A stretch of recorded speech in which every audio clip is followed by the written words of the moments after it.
Praise the lord, హల్లెలూయా. శుభోదయం. మన ప్రభువైన యేసుక్రీస్తు నామం పేట దేవుని బిడ్డలైన మీ అందరికీ నా హృదయపూర్వకమైన వందనాలు తెలియజేస్తున్నాను. నా తోటి దైవజనులకి, అలాగే దేవుని బిడ్డలకి, సంఘస్థులకి, దూర ప్రాంతంలో ఉండి కూడా దేవుని యొక్క వాక్యం ఎందు ఆసక్తి కలిగి ప్రతిదినం ఈ ఉదయకాలపు కర్మెల అభిషేక వర్తమాన కార్యక్రమాలు మీరు వినడానికి సిద్ధపడిన మీ అందరికీ కూడా ప్రభుపేట వందనాలు తెలియజేస్తున్నాం. పిల్లరా, ఎలా ఉన్నారు? మన ప్రభు రక్షకుడు ఆయన అనుదినము తన కృపలు మనల్ని దాచి భద్రపరుస్తున్నారు. అందుకు మనం ఏమిచ్చినా కూడా ఆయన రుణాన్ని తీర్చలేం. దేవునికి స్తోత్రం, హల్లెలూయా. దేవుని లేఖన గ్రంథంలో నుండి మనం గమనించినప్పుడు ప్రభువు పితరులైనటువంటి అబ్రహామును ఏర్పరచుకొని ఆయనకు ఆయన వాగ్దానం చేశారు, నీ సంతానం ఇలాగ ఉంటుంది అంటూ ఆయన చెప్పడం ప్రారంభించాడు. ఆకాశ నక్షత్రాలను చూపించాడు, సముద్రపు ధరలో ఉన్న ఆ యొక్క ఇసుక రేణువులను చూపించాడు. నీ సంతానం ఇలాగ ఉండునని పితరుడైన అబ్రహాముతో ఆయన వాగ్దానం చేసింది మొదలుకొని అబ్రహాము, ఇస్సాకు, యాకోబులతో ఈ మాట ఆయన చెప్పి నెరవేర్చినటువంటి సందర్భం. సో ఈ రోజున మనం గమనిస్తున్నటువంటి మాటల్లో ఇసుకను గురించిన మాటలు మనం చూస్తున్నాం. దేవుడు ఇసుకను జనములకు ఆయన పోల్చి చూపిస్తున్నాడు. జనములకు పోల్చి అంటే ఇసుక ఎంతగా కౌంట్లెస్, అంటే లెక్కింప చేయడానికి వీలు కానంత రీతిలో ఇసుక మనకు విరివిగా లభ్యమవుతుంటుంది కదా. ఎక్కడైనా ఇసుకను గమనించవచ్చు కదా.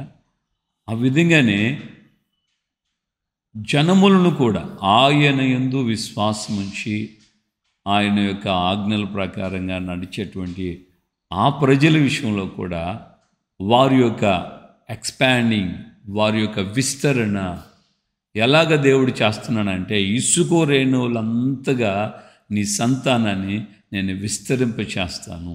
హల్లెలూయా, ప్రైజ్ ద లార్డ్. ప్రియమైన దేవుని బిడ్డలారా, మనము కూడా మన జీవితంలో మన యొక్క ఆధ్యాత్మికంగాను, కుటుంబపరంగాను, శారీరకంగాను, వ్యక్తిగతంగా మనం గమనిస్తే దేవుని అడుగు జాడలందు మనం నడవటం ప్రారంభించినప్పుడు ఖచ్చితంగా ఆయన నిన్ను, నీ కుటుంబాన్ని ఈ విధంగా విస్తరింప చేస్తాము. సో పితరుడైనటువంటి యాకోబు దేవుని యొక్క దర్శనంలో, ఆ యొక్క కలలో 28 అధ్యాయంలో మనం చూస్తాం. 14వ వచనంలో కలలో దేవుడు అంటాడు, నీ సంతానమును ఇసుక రేణువులే విస్తరింప చేస్తాను అని. ఆ విధంగా దేవుడు యాకోబును దీవించడం ప్రారంభించాడు. యాకోబుకు 12 మంది కుమారులు, కుమార్తెలు, దాసీ జనం. దేవుడు ఆ యొక్క సంతానాన్ని బహుగా ఆస్వాదించడం ప్రారంభించాడు. ఆయన ఎబ్బోకు రేవు తిరిగి దాటి ఇటువైపు వచ్చేటప్పుడు దేవుని దగ్గర ఆయన ప్రార్థన చేస్తూ అంటాడు కదా, నీవు చేసిన సమస్త మేలులకు నేను ఆ పాత్రుడు. ఒట్టి చేతి కర్రతో మాత్రమే నేను ఈ నది దాటానయ్యా. ఇప్పుడు మళ్ళా ఈ యొక్క నది యువతలకు దాటుతున్నాను. నేను 2 పెద్ద గుంపులు సమూహాలుగా మార్చబడ్డానని విస్తారముగా దేవుని దీవెనలు పొంది, ఈ క్రమంలోనే కొద్దిగా ఆయనకి భయము, ఆందోళన కలిగింది. ఆ భయము, ఆందోళన కలిగినటువంటి వేళలో దేవునికి ఈయన జ్ఞాపకం చేస్తున్నాడు. యాకోబు చెప్తున్నాడు, అయ్యా నీ సంతానముని ఇలాగ ఉంటుందని చెప్పావే, నువ్వు వాగ్దానం చేసావే అంటూ దేవునితో అంటాడు. నువ్వు ఇలా చెప్పావు కదా, నీ సంతానం ఇలాగ ఉంటుంది, ఇసుక రేణువుల వలె నీ సంతానాన్ని విస్తరింప చేస్తాను అంటే దేవుడు తానుకు చేసినటువంటి వాగ్దానం విషయంలో భయము, ఆందోళన కలిగినప్పుడు ఆ వాగ్దానాన్ని దేవునికి జ్ఞాపకం చేస్తున్నాడు. ప్రియమైన దేవుని బిడ్డలారా, మన జీవితంలో కూడా మనకు భయము, ఆందోళన, కలవరం, కన్నీళ్ళు, దుఃఖం, కృంగుబాటు వచ్చినప్పుడు మనము ఆయా సందర్భాల్లో దేవుని యొక్క లేఖనాల్లో రాయబడినటువంటి వాగ్దానాల్ని జ్ఞాపకం చేసుకొని, నేను చాలా సందర్భాల్లో చెప్పాను, నా తల్లి నేను చిన్నప్పుడు ఐ థింక్ 6-7 క్లాస్ చదువుతున్నటువంటి వేళలో మా అమ్మకి చాలా అనారోగ్యంగా ఉండేది. అప్పుడు ప్రభు కృపను బట్టి మా అమ్మకి ఇప్పుడు 72వ సంవత్సరం. ఇంతవరకు దేవుడు మళ్ళా క్షేమం ఇచ్చి ఆరోగ్యం ఇచ్చి నడిపిస్తున్నాడు. ఆ దినాల్లో మా అమ్మ అంతగా బాధపడుతున్న సమయంలో మా అమ్మ నన్ను చర్చికి పంపించి, చర్చిలో నుంచి దైవ సేవకుల్ని ఇంటికి పిలిపించి ప్రార్థన చేయించడానికి పంపించిందనమాట. నేను వెళ్ళి అక్కడున్న దైవజనులు, వాళ్ళు దీపెంతుకొస్తూ సేవకులు, ఆ దైవజనులకు వాళ్ళకి వివాహం ఉండదు కదా, వాళ్ళ దగ్గరికి వెళ్ళి ఆ అక్కలకు చెప్పినాక మా అమ్మకి బాగాలేదు, మిమ్మల్ని రమ్మంటున్నారని. అప్పుడు అక్కడున్న చిన్న సిస్టర్లు ఏం చెప్పారంటే, ఓకే వెళ్దాం, కూర్చో, పెద్ద అక్క రెడీ అవుతున్నారు, వెళ్దామని చెప్పి నన్ను కూర్చోబెట్టి, నాకు బాగా గుర్తుంది మా దైవజనులు నాకు నోరు తెరిచి నాకు నేర్పించిన మాట ఏంటంటే, నిర్గమకాండం 15వ అధ్యాయం ఆఖరి వచనంలో, నిన్ను స్వస్థపరిచే యెహోవా నేనే, ఐగుప్తులో కలుగు చేసిన ఏ రోగం నీకు రానియును అని నాతో చదివించి, ఆ వాక్యం మీద చేతులుంచి నాతోనే ఆమె ప్రార్థన చేయించారు. ఆమె చెప్పినట్లుగా నేను ప్రార్థన చేశాను. దేవుని బిడ్డలారా, మనము ఏ బాధలో ఉన్నా, ఏ కన్నీళ్ళలో ఉన్నా, ఏ దుఃఖంలో ఉన్నా, దేవుని వాక్యాన్ని మనం జ్ఞాపకం చూసుకుని దేవునికి చెప్పాలి. చెప్తే, అయ్యా నువ్వు ఇలా చేస్తానన్నావు కదా, ఎందుకు ఈయన ఆ మాటను దేవుడికి చెప్పాడు యాకోబు అని అంటే, తన అన్నయ్యన ఏశావు వచ్చి తనను, తన పిల్లల్ని, తనకున్న సమస్తాన్ని నాశనం చేస్తాడేమో అన్న భయం, భీతి. ఎందుకంటే తన అన్న యొద్ద నుండి కూడా ఆయన పారిపోవడానికి కారణం తన అన్న తనను చంపేస్తానని చెప్పిన మాటలను బట్టే కదా. అలాంటి భయపు, భీతి కలిగిన వేళలో ఈయన తిరిగి దేవుడు తనతో చెప్పిన మాట ప్రకారంగా తండ్రి యొద్దకు వస్తున్నటువంటి వాగ్దాన దేశానికి తిరిగి ఆయన బయలుదేరి వస్తున్నప్పుడు 16 నుంచి ఆ యెబ్బోకు రేవు దాటిన తర్వాత అంటాడు, ఇలాగే వెళ్ళమన్నావు కదా, ఇలాగ నీ సంతానం ఉంటుందని చెప్పావు కదా, ఇప్పుడు చూడు మా అన్న వచ్చి నన్ను చంపేస్తాడేమో అన్న వేదన, కలవరం, బాధతో దేవునికి మొరపెట్టాడు. అప్పుడు దేవుడు ఆయన యొక్క సహోదరుని చేతిలో నుంచి యాకోబును కాపాడాడు. దేవుడు ఏశావుకి సహోదరుడైన యాకోబు మీద ప్రేమను కలిగింపచేశాడు, కానీ ద్వేషం కలిగింపలే. యాకోబు గుండెలో అన్న నన్ను ద్వేషిస్తాడు, చంపేస్తాడు అనే భయము, కలవరం. కానీ ఇదే వ్యక్తి ఆ భయము, కలవరపు వేళలో దేవునికి ప్రార్థన చేస్తే దేవుడు అవతల వస్తున్న ఆ వ్యక్తి హృదయాన్ని ప్రేమతో నింపేశాడు. హల్లెలూయా. ప్రియమైన దేవుని బిడ్డలారా, ఈ రోజున మనం గమనించాల్సినటువంటి అమూల్యమైన దేవుని యొక్క వాక్కు నిన్ను, నీ కుటుంబాన్ని వాగ్దానం చేసినట్లుగా ఇసుకతో దేవుడు ఎందుకు పోల్చాడంటే, ఇసుక ఎక్కడైనా లభ్యమవుతుంది. ఇసుక చాలా సులభముగా మనకు దొరుకుతుంది. కొద్ది మొత్తంకైనా ఎక్కువ ఇసుక వస్తుంది. హల్లెలూయా.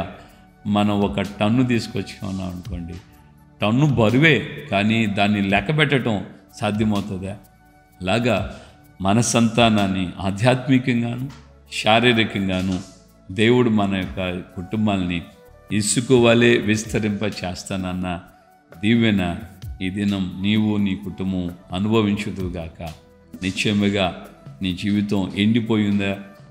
ఎండిపోయిన పరిస్థితిలో ఉన్నావా?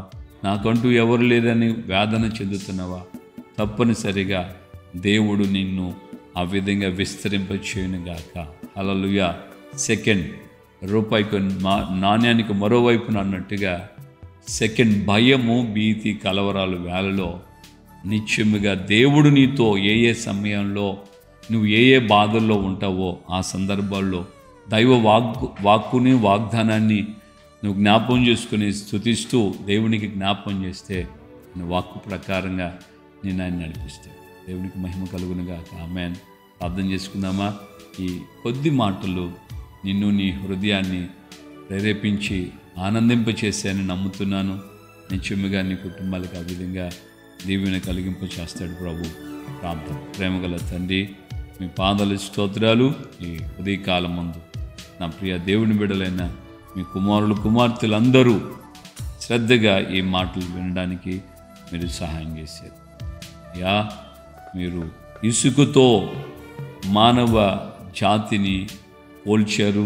మానవ జాతి, మీ సంతానం ఇలా అవుతుందని మాటిచ్చారు. ఇసుక ఎంత సౌలభ్యముగా, సులభముగా, విస్తరంగా దొరుకుతుందో ఆ విధంగా మా సంతానం మా ఆధ్యాత్మికంగాను శారీరకంగాను మా కుటుంబాలు ఆ విధంగా ఆస్వాదించబడతాయని మీరు మాట ఇచ్చారు. మీ మాట సత్యం. మీ మాట ప్రకారంగా నేను బిడ్డలను దీవించండి, బలపరచు, నడిపించి సహాయం చేయండి.